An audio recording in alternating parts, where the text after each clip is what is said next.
नमस्कार, आप देख रहे हैं बीएलपी खबर यूट्यूब चैनल। जिद है सच दिखाने का। आइए आपको लेकर चलते हैं आज की कुछ खास खबरों की ओर। बलरामपुर जनपद से इस वक्त की सबसे बड़ी खबर। पूर्व चेयरमैन फुरेज पप्पू की हत्या का सफल अनावरण, 6 गिरफ्तार। दिनांक 4 जनवरी 2022 को तुलसीपुर निवासी पूर्व चेयरमैन फिरोज अहमद की हत्या कर दी गई थी, जिसके संबंध में उनके भाई अफरोज अहमद उर्फ रिंकू की तहरीर पर अभियोग पंजीकृत किया गया था।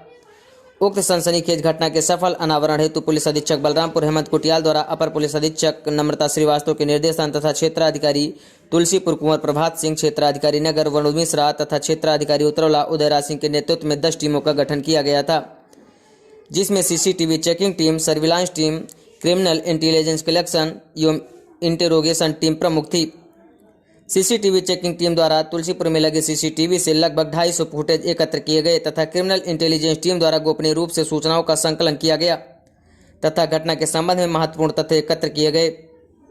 सर्विलांस टीम तथा क्रिमिनल इंटेलिजेंस कलेक्शन टीम द्वारा 100 से अधिक लोगों से पूछताछ कर उनके मोबाइल नंबरों का विश्लेषण करते हुए घटना का सफल अनावरण किया गया। गिरफ्तार किए गए अभियुक्तों द्वारा घटना कारित करना स्वीकार किया गया। दिनांक 4 जनवरी 2022 को तुलसीपुर निवासी पूर्व चेयरमैन फिरोज अहमद की पूर्व नियोजित तरीके से समय करीब 10:20 पर उनके घर के पास अज्ञात हमलावरों द्वारा हत्या की घटना कारित की गई। घटना में गिरफ्तार किए अभियुक्त गढ़मेराजुल हक उर्फ मामा व महफूज से पूछताछ करने पर तथा घटना से संबंधित वैज्ञानिक साक्ष्यों की समीक्षा करने पर यह बात प्रकाश में आई कि मृतक फिरोज अहमद एवं पूर्व सांसद रिजवान जहीर समाजवादी पार्टी के सक्रिय सदस्य हैं। फिरोज अहमद एवं पूर्व सांसद रिजवान जहीर, उनकी पुत्री जेबा व दामाद रमीज के बीच समाजवादी पार्टी के टिकट पाने हेतु राजनीतिक प्रतिद्वंदिता थी। पूर्व में मृतक फिरोज अहमद रिजवान जहीर के गुट में थे, परंतु पिछले कुछ वर्षों में मृतक फिरोज अहमद ने क्षेत्र में अपनी अलग पहचान बना ली थी और उनकी लोकप्रियता दिन प्रतिदिन बढ़ती जा रही थी। पूर्व में फिरोज तथा वर्तमान में उनकी पत्नी कहकसा तुलसीपुर नगर पंचायत की चेयरमैन बनी। फिरोज का राजनीतिक वर्चस्व बढ़ने लगा। दोनों पक्ष समाजवादी पार्टी का टिकट प्राप्त करने की हाड़ में थे और पुरजोर तरीके से टिकट के लिए पैरवी कर रहे थे। इसी कारण मृतक फिरोज व रिजवान जहीर के बीच धीरे धीरे राजनीतिक कटुता बढ़ती गई, जिसमें खुले तौर पर रिजवान जहीर के दामाद रमीज तथा कार्यकर्ता मेराज द्वारा मृतक फिरोज अहमद को कई बार चैलेंज किया गया तथा सोशल मीडिया पर टिप्पणी की गई। विधानसभा चुनाव में समाजवादी पार्टी का टिकट प्राप्त करने में मृतक फिरोज पूर्व सांसद रिजवान जहीर के रास्ते में आ रहे थे। घटना से पूर्व दोनों पक्ष समाजवादी पार्टी के टिकट की पैरवी के लिए लखनऊ गए हुए थे। पूर्व सांसद रिजवान जहीर अपनी पुत्री जेबा के लिए समाजवादी पार्टी के टिकट के लिए प्रयासरत हैं और दूसरी तरफ मृतक फिरोज, जिसे तुलसीपुर क्षेत्र में हिंदू मुस्लिम दोनों समुदायों का समर्थन था, वो भी समाजवादी पार्टी से टिकट पाने के लिए अलग अलग माध्यमों से पैरवी करा रहे थे। इसी राजनीतिक विद्वेष के कारण रिजवान जहीर, रमीज, जेमा व शकील द्वारा पूर्व चेयरमैन फिरोज अहमद की हत्या का षड्यंत्र बनाया गया और इस कार्य के लिए उन्होंने अपने नज़दीकी महराज व महफूज को लगाया। योजना करीब 1 महीने पहले बनाई गई थी, जिसमें करीब 3 बार फिरोज को मारने का प्रयास किया गया, परंतु हर बार असफल रहे।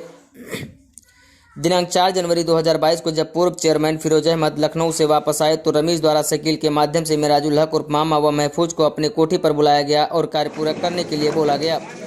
उसी दिन शाम को जब फिरोज अपने मित्र शाहिद के साथ घर से निकले थे, तभी वे मेराज व महफूज घात लगाकर गली में बैठे गए और फिरोज अहमद के वापस आने का इंतजार करने लगे। जैसे ही फिरोज अहमद वापस आए और अपने घर की तरफ पैदल जाने लगे, तभी अभियुक्तगढ़ द्वारा राड और चाकू से उन पर हमला कर हत्या कर दी गई और भाग गए। मेराज द्वारा घटना करने के बाद रमीज को सूचना दी गई तथा रात में रिजवान जहीर की कोठी पर जाकर रुक गया।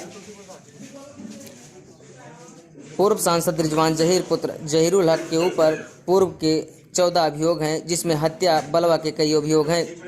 वर्ष 2021 में प्रधानी चुनाव के दौरान भी इनके विरुद्ध अभियोग पंजीकृत किया गया था तथा एनएसए के अंतर्गत कार्यवाही की गई थी।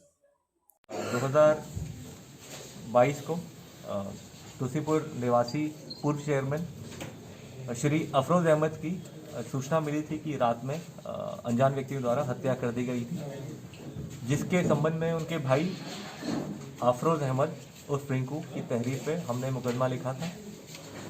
मुकदमा लिखने के बाद हमने पुलिस की टीम्स लगाई और करीबन 10 टीमों का गठन किया था, जिसमें 3 हमारे सीओ साहब लोग भी थे और इसकी मुख्य प्रवेशन अधिकारी हमारी एडिशनल एसपी नम्रता श्रीवास्तव रही हैं। इसमें हमने सीसीटीवी, मैनुअल इंटेलिजेंस और कैमरेज पे बहुत सारा काम किया। करीबन तुलसीपुर में 250 कैमरेज हैं जो चेक किए गए। ढेर सारा क्या कहते हैं हमने मोबाइल पे काम किया, मैनुअल इंटेलिजेंस पे काम किया। 100 से अधिक लोगों से हमने इसमें पूछताछ करी है और फिर ये केस आज की डेट में वर्कआउट हुआ है। ये वर्कआउट ये निकला है कि इसमें जो मारने वाले थे उनका नाम महराजुल उर्फ मामा और उसके साथ महफूज है, और जो दोनों तुलसीपुर कस्बे के ही रहने वाले हैं। और बहुत समय से ये रमीज जो कि रिजवान ज़हीर पूर्व सांसद के संपर्क में हैं, उनके सन इन लॉ के संपर्क में हैं, उनके परिवार के बहुत इंपॉर्टेंट कॉन्फिडेंट हैं, उनके द्वारा ये करी गई है।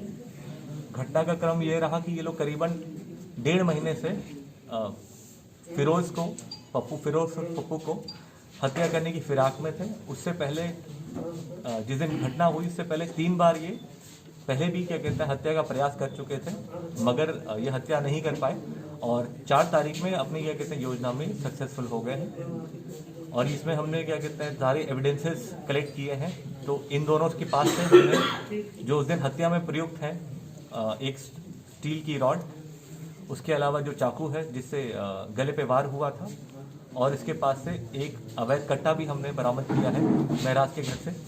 पूछताछ में इन्होंने बताया है कि पूछताछ में इन्होंने जो ये रमीज हैं और सांसद हैं इन लोग का इन्वॉल्वमेंट बताया है, और यही बताया है कि जो धीरे धीरे जो पूर्व चेयरमैन का कद बढ़ रहा था और समाजवादी पार्टी की तुलसीपुर सीट के लिए टिकट की उनकी प्रबलता थी वो बढ़ती जा रही थी, और इस संबंध में वो चाहते थे कि जो सीट है वो इन्हीं के परिवार में रहे और बाहर ना जाए। मगर धीरे धीरे इनको लग रहा था कहीं सीट उनके हाथ से ना निकल जाए, और इनकी प्लानिंग 1.5 महीने पहले प्लानिंग बनी थी। और पूर्णतः है ये क्या कहते हैं पॉलिटिकल महत्वाकांक्षा के तहत क्या कहते हैं ये हत्या कारित कराई गई है। और ये इंटर पार्टी डिस्प्यूट कह लें या कहते हैं आप उसको एक ईगो की लड़ाई कह लें, एक जो बाहुबली ये महफूज से रहे हैं तो उसको ये साबित करने के लिए क्या कहते हैं ये अपना ईगो सेटिस्फाई करने के लिए ये घटना कारित की गई है। पूर्व में भी जैसे आपको पता होगा कि ये कहते हैं रिजवान ज़हीर का आपराधिक इतिहास लंबा चौड़ा है, करीबन दर्जन भर मुकदमे उनके खिलाफ हैं। रमीज और रिजवान ज़हीर के खिलाफ हमने इस साल पिछले साल भी जो पंचायत चुनाव था उसमें उनके खिलाफ कार्रवाई की गई थी। घटना पोस्ट पोल वायलेंस में इनके द्वारा क्या कहते हैं घटना कारित हुई थी, और उनके ऊपर क्या कहते हैं NSA भी लगाया गया था, और ये सब कार्रवाई हुई है। ये घटना अब शीशे की तरह साफ है। इसमें जो जेल जा रहे हैं वो इनके परिवार के 3 सदस्य हैं, ज़ेबा रिजवान ज़हीर रमीज, उसके अलावा क्या कहते हैं जो इनके बीच में जो इंटरमीडिएटरी रहा है जो इनके कोठी पे ही काम करता था शकील, वो है। और जो घटना जिन्होंने मुख्य कारित करी है महराज और महफूज, ये जेल जा रहे हैं, इनके पास से बरामदगी है, और ये घटना इस तरह सफल वर्कआउट है।